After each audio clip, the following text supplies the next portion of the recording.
Welcome to the Rusted Garden Homestead. Today I'm going to do a walkthrough through the garden, show you some things that I'm actually doing in real time. Within this vlog series of the tours, I'm going to be doing a grow as I grow for 2020 and actually showing you pretty close in timing what I'm doing if you want to follow along. I'm in Maryland Zone 7. These are 10-gallon fabric pots, and they've been filled actually with mulch, and I'm growing peas in there. So I did put these in a couple days ago. It's a good time to get peas into the ground. It's finally pretty workable. Warm weather's starting to come. Each container has about 12 pea seeds in there. I also dropped in a couple arugula seeds and some ruby red lettuce. So this should look nice. Plenty of peas. Always grow more peas if you love peas, because you never have enough.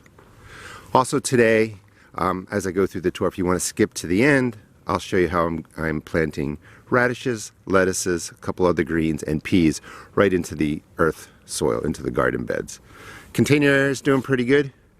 I've moved all of my overwintered kales into one place to make it easier to take care of. Pulled out any plants that survived that looked okay, but you know we're going to die off. Kept a couple Brussels sprouts over there. I'm actually going to be able to harvest a full greens meal, lettuces, spinach, arugula when we get to the cold frame. I'll show you how well they did. I think this is probably cabbage. To be honest with you, I forgot. Could be collard greens. That's kohlrabi right in there. So basically any overwintering green is going to produce florets, flower buds, flowers. You can eat all of that. Eat the leaves. And they're delicious. This is a broccoli plant. The top was rotted, so I just cut it back. It's already scabbed over. And you'll get a lot of broccoli coming out the sides, and just pick them when they're small, enjoy them. Anything that you saw that was still green out here, I watered in with a fish emulsion, and that will help it get growing for the early spring. I just wanted to cut in real quick. This is my first harvest bowl of greens for 2020. This is why we have gardens. On this side, I moved a lot of my trellising that was over here last year for cucumbers on the right side, and I've brought it all over here. And I set up these beds yesterday. Mostly earth underneath, about 2 inches of the shredded hardwood mulch, and I'm going to grow lots of beans and cucumbers along this side.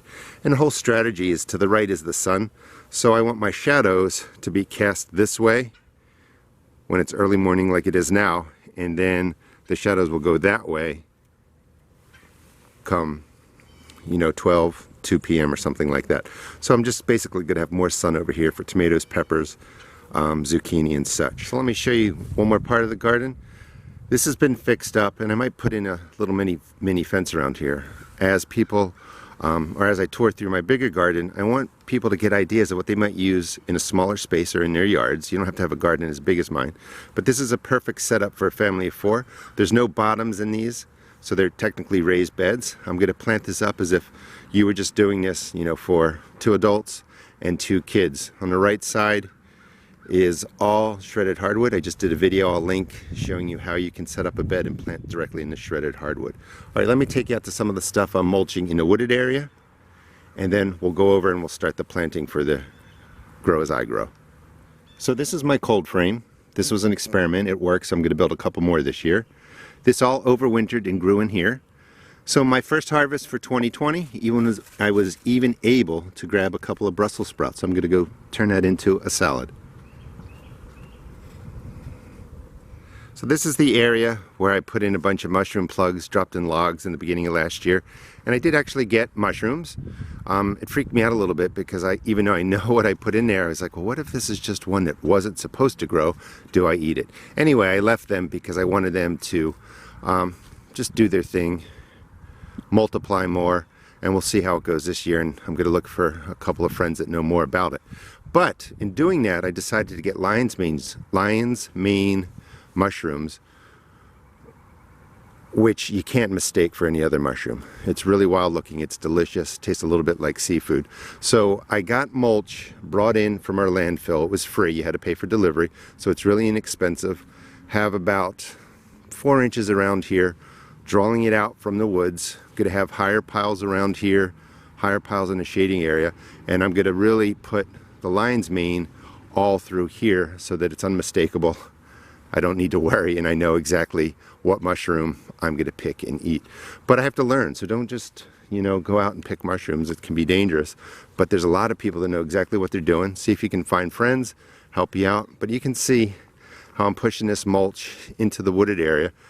And I also want to make this look a little bit nicer, make it interesting, so the mulch is helping me out greatly with that.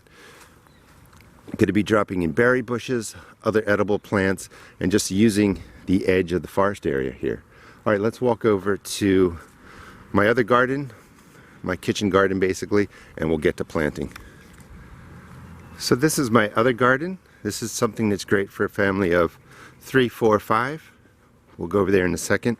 Starting a series. I just finished my series on seed starting indoors. It was 25 videos.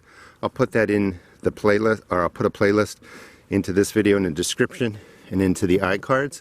But now I'm starting a series for starting seeds outdoors, if you don't want to do the grow lights and all that. And this is basically all my cool weather greens, second crop, and I'm just starting them outside. I bring this in at night when it becomes 28 degrees, 27 degrees below freezing, and then just bring it out during the day. In this area I planted last year. Raspberries took off, they're multiplying. Same with the strawberries to the right and to the left. Tons of runners, they're creeping out everywhere. So I'm going to dig those up, put them into the mulched area I just showed you too. You know, I'm not going to be able to eat everything. The animals will get to them, but hopefully I get enough for animals, get enough for myself, get enough for family and friends. All right, let's go over into that corner and I'll clean it out and then we'll get to planting. So this is Toscano or Dinosaur Kale, and I just wanted to show you, this is what a lot of my kale looked like I just tore through. Just find where, this is all dead up here. Get your knife or your shears, and well, it's actually breaking, but you want to cut the top off. So I'm just going to cut that off and then clean it up, give it a drink of the water-soluble fertilizer. I'm using fish emulsion a lot this year, and this will come back and bloom out and you'll be able to eat the buds and the flowers. For the soil, I'm just going to take a little shovel, go through, loosen it up nicely so that I can just directly seed into it. So for radishes, I just loosen the soil about 4 inches, press my finger down maybe a ½ inch, and then I drop 2 radishes into each hole. There's about 50 holes right here. I already put in the 2 radishes, small seeds. I always recommend dropping in 2 seeds. When they get to size, when they, you know, maybe get this tall, thin them out to the strongest plant. You only want 1 radish per hole, and you're going to make this spacing 1 to 2 inches depending on the size of the radish. I like, when I'm planting, you know, my own garden and sometimes not doing videos, is to just set up the whole space with the seeds and where the plantings are going to go. Over here, sometimes for lettuces or arugula, I just make a row like this, maybe ½ inch deep. The depth doesn't matter tremendously. I mean, you don't want to go like an inch deep or deeper, but a ½ inch, 1/4 inch, and then I just sprinkle these really tiny seeds, the arugula, all the way down, and then pinch over and smooth it out.